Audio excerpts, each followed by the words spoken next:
mendengar ada istilah namanya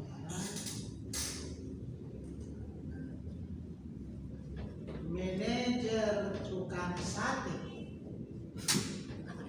Manajer tukang sate. Pernah dengar? Ada Ini manajer. istilah, tapi kalau ketemu tukang sate jangan bilangin kau manajer tukang sate, ya. Ini untuk menggambarkan manajer yang melaksanakan. Ini untuk menggambarkan manajer yang melaksanakan manajemen itu secara tidak benar. Tadi kita bahas bahwa manajemen itu adalah mengatur ya, to manage, mengatur. Kalau mengatur berarti ada yang bertugas untuk mengatur, yaitu manajer ya. Ya, manajer ini tugasnya mengatur sumber daya, ya, mengatur sumber daya. Tugasnya mengatur semua sumber daya. Tapi ada manajer mengatur sumber daya itu berfungsi sebagai manajer tukang sate. Dia cara mengaturnya sumber daya itu persis tukang sate. Tukang sate itu bagaimana? Kalau subuh-subuh dia pergi beli daging di pasar sendiri, pulang dari pasar dia potong-potong dagingnya sendiri. Sudah dia potong-potong sendiri, dia tusuk-tusuk lagi sendiri. Nanti kalau sore pergi lagi di tempat jualannya, dia lagi yang bakar sendiri, kipas-kipas sendiri. Ada pembelinya, dia hidangkan sendiri. Kalau satenya tidak habis, dia habiskan sendiri. Itu digelari manajer tukang sate. Apa maksudnya? Semua dikerjakan sendiri. Cobalah Anda bayangkan yang berfungsi manajer di tempat Anda bekerja. Apakah dia masuk kategori tukang sate atau setengah tukang sate ataukah tukang bukan tukang sate. Dari cara yang menilai itu adalah kita yang berada di bawahnya. Kalau semua pekerjaan dia yang handle, itu dia tukang sate.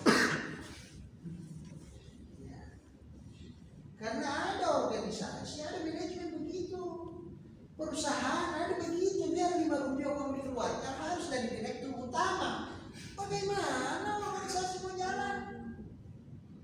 Ya, artinya apa? Tidak ada pelimpahan wewenang.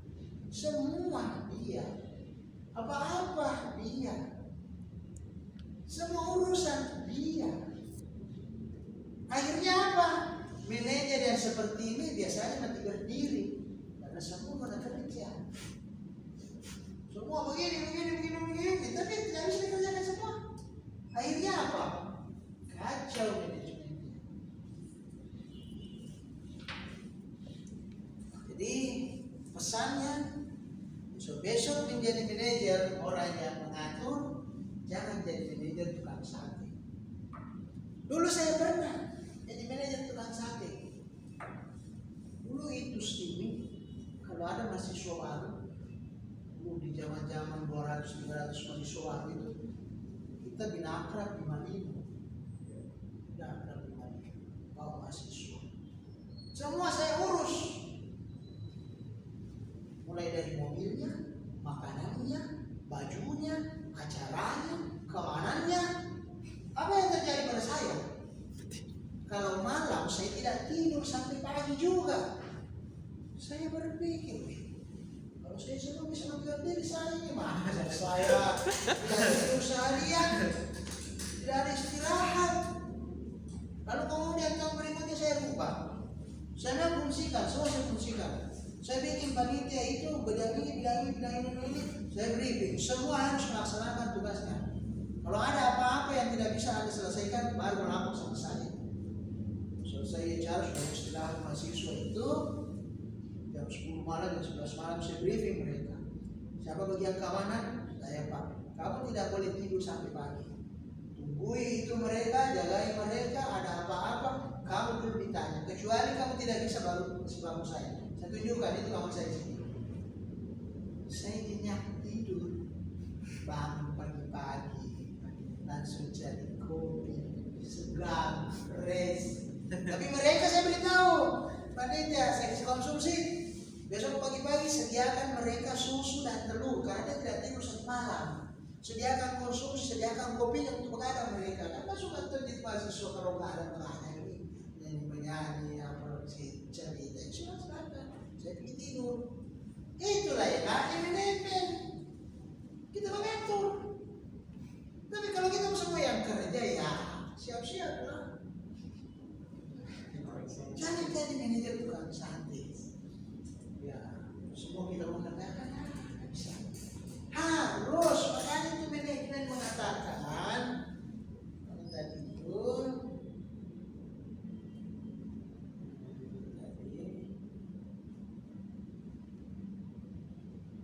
ya. Oh, kita kembali ke definisi dulu tadi.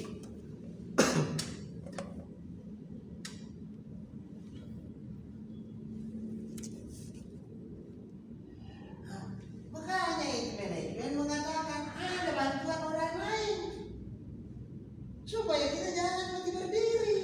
Atur saja mereka. Kita ini manajer, kita mengatur. Pernah kita Yusuf Kala tuh? Tidak pernah kan? Dia cuma terima informasi saja itu kerjanya. Baru dia tahu juga yang paling banyak bagiannya. Iya kan? Begitu tuh manajer. Jadi sebenarnya kalau manajer itu menjalankan fungsi manajer dengan baik, enak. Dia tinggal duduk-duduk manis minum kopi susu. Kenapa ini? Kenapa begini? Ini orang bertanggung jawabnya. Gitu. Nah itulah bantuan orang lain. Tidak bisa kita lepas daripada orang lain. Siapapun dia, langsung tidak langsung. Yang penting membantu untuk mencari tujuan. Mau di dalam, mau di luar ya. Jadi kita lihat ya. Oke. Kita ambil contoh. Mary ini menganggap bahwa manajemen itu adalah sebuah seni, art. The art of getting through the other people. Selalu ada kata other people, artinya orang lain.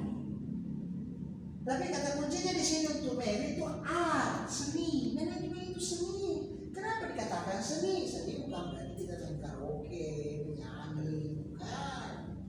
Tapi seninya itu dalam mengelola pekerjaan. Contoh, seninya yang dimaksud adalah seni dalam mengatur. Kayak yang diatur kemarin itu saya bilang sumber daya, salah satu di antaranya kan orang, uang, dan sebagainya. Kita ambil contoh orang. Semua sumber daya organisasi yang paling susah diatur itu adalah orang. Paling susah diatur itu adalah orang. Kenapa? Orang punya pikiran, orang punya perasaan. Macam-macam. Andai kan itu karyawan atau pegawai itu adalah dong, gampang sekali diatur. Tapi dia manusia. Bilang A, belum tentu dia A. Bilang iya, itu cuma di mulutnya, belum tentu di hatinya. Jadi ini yang namanya manusia mau diatur. Ini ada seni. Kadang orang itu harus dibaik-baik, harus bicara.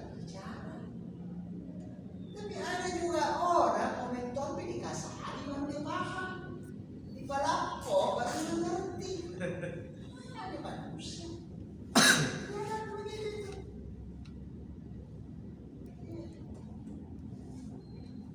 Besok pagi datang jam 9 nih, iya Pak, siap. Bagus siap, ternyata datang jam 10. Bagus ya. karyawan yang diatur, padahal ada aturan jam kerja kan. Tapi mengapa mereka masih lalai? Jelas sendiri.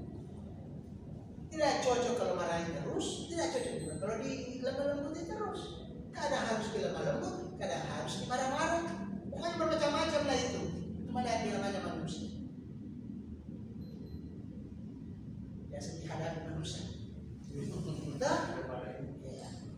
Bukan di kantor, tanya saya maksud. Jangan di jauh-jauh. Pacar tamu. Ada istri tak? Ada? Ada? Ada? Bekas pacar apa? Bekas pacar itu tidak semua yang kita bilang kita ikuti. Ya toh? Bagaimana? Tidak semua itu ikuti. Kadang-kadang digombal-gombal, kadang-kadang dirayu-rayu. Jadi menghadapi yang namanya manusia itu kita butuh namanya PDKT yang tepat. Kalau salah cara PDKT susah. Begitu juga karyawan kita hadapi. Jadi saya tadi pagi mengajar manajemen, saya katakan begini, tidak salah gitu kalau ada cowok semasa dia cowok itu, kalau dia pintar merayu dan gombal, tidak salah itu. Yang penting rayuan dan gombalnya itu tidak disalahgunakan. Karena kenapa? Untuk mencapai tujuan. Iya kan? Kalau kita di marketing, kalau tidak jago kita merayu, tidak jago kita menggombal, no way. Iya kan? Rayuan yang membuat kita itu. Mengapa banyak marketing itu cewek? Daya tariknya karena biasa kita sebenarnya tidak mau membeli, tapi gara-gara ini kita membeli. Itulah yang dimaksud tadi. Apapun yang penting tujuan tercapai. Nah itulah. Jadi kalau dia pintar, bapak dari mana kalau kita berdatang di warung dia datang turun sampai di sini rohnya. Dia tumba-tumba kan. Kesan latih tidak dilihat, barang bagus, berdosa kita. Maksudnya begitu ya. Kita perlu bisa merayu global untuk tujuan-tujuan kita. Ya bila seni itu. Ya. Jadi jangan salah mengerti itu maksudnya merayu global. Itu seni, kalau dilihat dari sini, manajemen sebagai seni.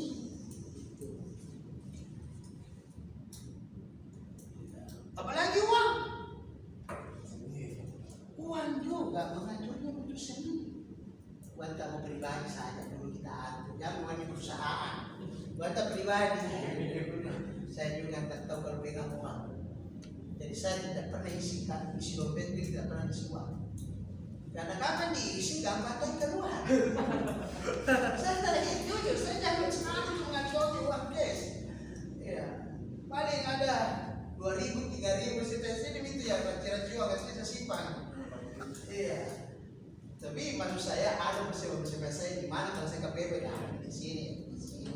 Jadi tidak salah juga itu laki-laki. Kalau biasa ada istilahnya itu warna pas CP. Tidak apa-apa itu kan buat berjaga-jaga supaya tidak iya, supaya tidak kelihatan sama semua yang berwajib. Itu laki-laki. Jadi saya biasa bilang sama istriku, kita bayangkan kalau tiba-tiba ada temanku, sahabat lawanku yang harus saya traktir, kalau tidak ada mampu, maluku itu. Begitu karena kita punya harga diri, laki-laki kita juga punya harga diri. Jadi jangan juga selalu mau diatur sama istri. Kalau dia macam-macam tidak mau diatur, ganti. Tidak, saya ada di sebagai itu diperlukan. Saya pengertian, ya itu bahasa candaan saya. Langsung dipecat dari rumah. Teman kita, sahabat kita waktu SMA kan tidak menutup kemungkinan laki-laki perempuan.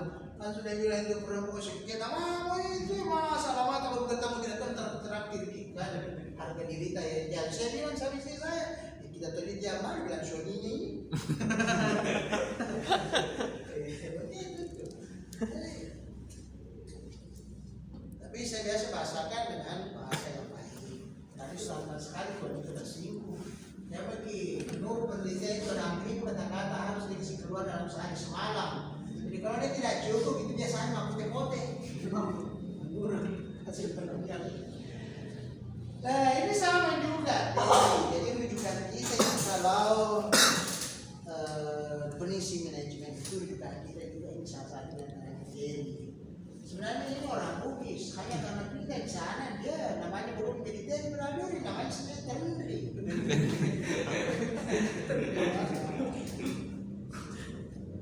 Mana yang terkandung di balik ini mencari tujuan yang telah ditetapkan. Berarti ditetapkan dulu tujuan dan kita beraktivitas. Contohnya begini. Tadi sebelum kita kesini kita tahu memang kita bilang mau ke sini. Itu artinya kita sudah menetapkan tujuan terlebih dahulu. Tapi pernah kita pergi tidak tahu mau kemana, tiba-tiba sudah di sini. Kalau itu terjadi berarti kita tidak menggunakan prinsip manajemen. Artinya kita tidak tahu mau kemana, tiba-tiba singgah saja di sini. Kadang-kadang kita begitu. Ya, mungkin bertemu. Ya. Artinya saya kadang-kadang bilang begini, kalau anak saya, Pak kita jalan-jalan, ya oke. Sudah lihat semua di mobil, saya bilang kita kemana ini? Terserah. Itu artinya tidak ada tujuan. Kalau tidak ada tujuan, jauh dari kata efisien dan efektif itu tadi. Kita pasti boros. Keliling-keliling 2 jam bawa mobil lah, dari Pertalite 1.000, 10.000 liter. Satu kali dikeliling habis 100.000. Jelas dulu kita mau kemana. Kita pilih makan saja Pak. Oh iya oke. Makan apa? Rupanya lagi perdebatan. Ada yang mau makan ayam, ada yang mau makan ikan. Saya tak makan kuantar dan istri Sofi. Lama sekali. Betul mau kemana Ki? Jalan-jalan Pak. Jalan-jalan itu tidak punya tujuan namanya. Manajemen itu dia sudah punya tujuan yang jelas. Jadi kalau ada kita kerja tidak jelas apa tujuannya, berarti kita lalai konsep manajemen. Apa tujuan? Hari ini kita kuliah harus sebenarnya itu jelas tujuan tak untuk 4 tahun atau 1 tahun ke depan berjalan. Harus jelas. Ya, ada target. Itu namanya visi. Itu namanya visi. Dalam manajemen itu ada visi. Ya, inilah tujuan yang kita ingin capai. Tapi tujuan ini tujuan ada dulu baru kita kerjakan. Ya. Kalau tidak ada itu lah. Nah, satu lagi. Ya, walaupun juga ada kata orang lain.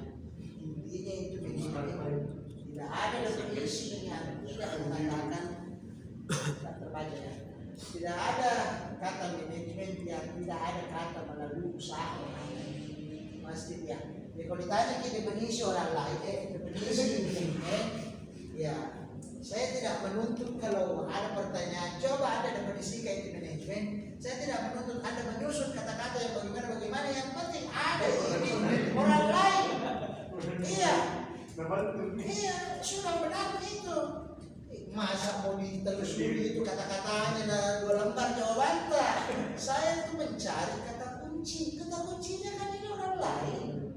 Kalau sudah ada itu sudah dalam baca yang lain. Itu namanya kasih bodoh-bodoh diri sendiri kepada semua. Karena itu kata-kata ujung-ujungnya itu yang dicari orang lain. Cuma cara mengungkapkannya beda-beda. Semua dengan orang lain. Nah, terakhir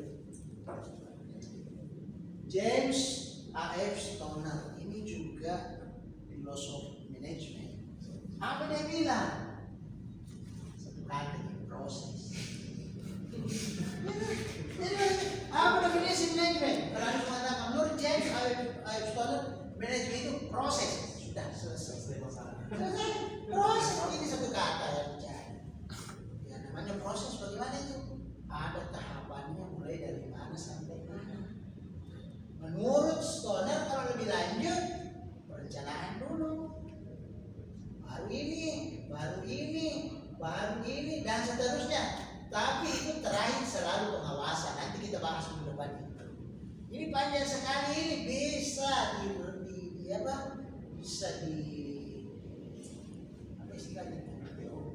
bisa diperas, tanda kutip, bisa diperas cuma 4. Bahkan yang 4 bisa diperas lagi tinggal 3 kata di manajemen itu dalam sebuah proses. Rencanakan, laksanakan, awasi, selesai. Itu nih. Dan itulah yang kita kerjakan mungkin di tempat kerja kita. Itu nih, harus dalam proses. Kalau Mary, apa tadi dia? Seni. Itu nih. Mary bilang apa? Seni. Stoner bilang apa? Proses juga. Itu saja juga pulang. Selesai. Orang lain. Nah, jadi bisa sebenarnya Anda bikin definisi sendiri. Dan itu tidak salah karena memang begitu. Itu kan cuma permainan kata-kata. Dalam teori saya itu tidak salah, benar semua itu. Nanti kata-kata kunci ini sudah ada. Mau apa dari depan? Cara kita berkata-kata itu sebenarnya ada di situ kata kunci. Cuma cara kita itu menggunakan. Contoh ya, ada seorang murid yang lagi sakit, dia kirim surat ke gurunya. Tapi dia tidak langsung mengatakan, Bu Guru, saya tidak masuk hari ini belajar karena saya sakit.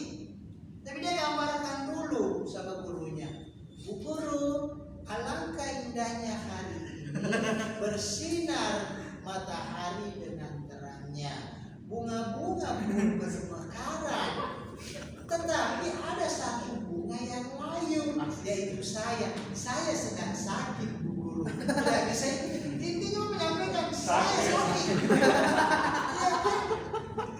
Sakit, itu beda sama. Mungkin menggombal apa? Ya, itu juga mungkin. Ya, apa bedanya? Jadi saya biasa mengatakan begini. Zaman saya itu kalau memang saya terbiasa menyusun kata-kata dengan tanda kutip sedikit baik, itu karena memang di zaman saya itu dibentuk seperti itu. Kita dulu itu kalau menyatakan perasaan sama lawan jenis ditulis melalui surat.